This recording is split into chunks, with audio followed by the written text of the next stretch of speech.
All right, let's get right into it. Today, we are diving deep into one of the trickiest things in the music business, tour support.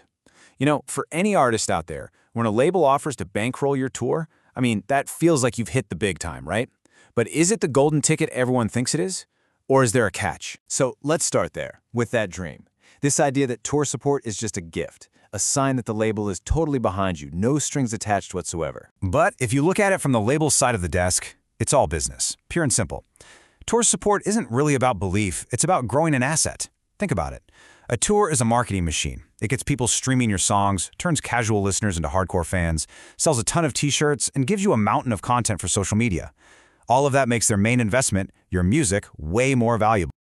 And that brings us crashing right into the reality of the situation. It's time to pull back the curtain and see what's really going on with that cash. Because here's the spoiler. It's almost never, ever a gift.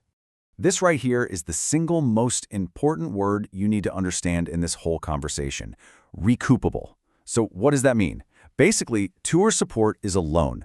It's a loan that you pay back to the label out of the money you earn from your own record sales and streams. So the label isn't giving you money, they're advancing you your own future earnings. But wait, it gets trickier. That debt isn't even the only catch. Even with all that cash from the label, the tour itself can still end up losing you money. A lot of it. See, that support money is earmarked for specific things, the tour bus, the sound guy, the lights. But what it does not cover is a tour that bombs. If you're playing to empty rooms night after night, that financial loss, that's on you. The support helps you get the show on the road. It makes absolutely no guarantee that it'll turn a profit. Okay, so that was the big warning, the cautionary tale. But it doesn't have to be a total disaster.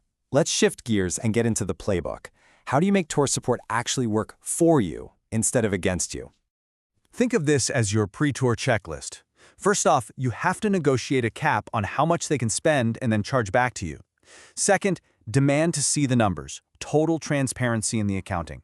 And this last one is so important. Limit cross-collateralization. That's a fancy term for when a label takes money from one thing, like your merch, to pay off a debt from another, like your tour.